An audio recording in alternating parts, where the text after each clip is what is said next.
is Joseph Purugganan. I come from the Philippines. The Philippines is a small archipelago where 100 million people are squeezed living together. It's one of the most vulnerable countries to climate change. In 2012, I don't know if you have seen the coverage, super typhoon devastated my country, killing over 6,000 people. The typhoon is called Yolanda, or Haiyan, international name, and it was a wake-up call really that the devastating impacts of climate change is not something that will happen in 2030 or beyond.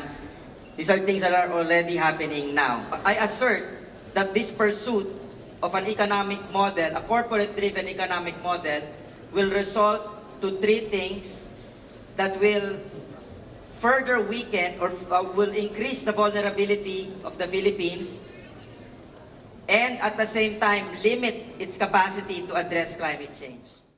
The first impact is the increasing inequality and increasing wealth concentration. In the Asia-Pacific region, the elite represent 0.01% of the population. So for us, it's the 99.9% against the 0.01% who control and influence the the development in our country. The second impact is really to exacerbate the environmental degradation and the climate crisis. As the countries continue to pursue this high growth strategy, we are seeing an increase in global emissions.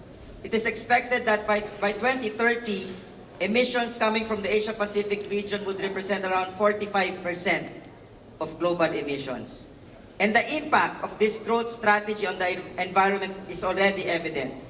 In Southeast Asia alone, my region, we've lost the equivalent of the size of Vietnam in terms of forest cover. The third impact, and this is, I think, one of the most serious impacts, is the effect of this pursuit of economic growth on people's rights and human rights.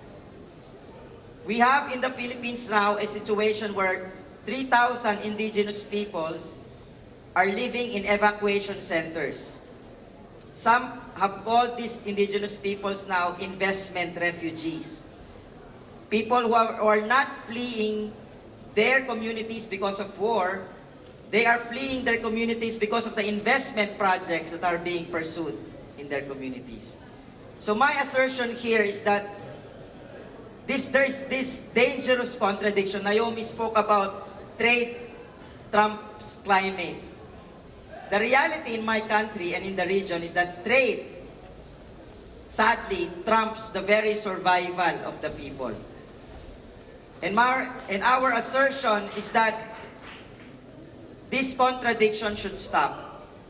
Ultimately, and I see a poster here in Filipino, Justisyang Pangklima, which means climate justice.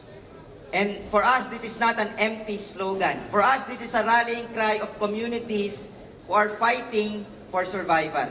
Thank you.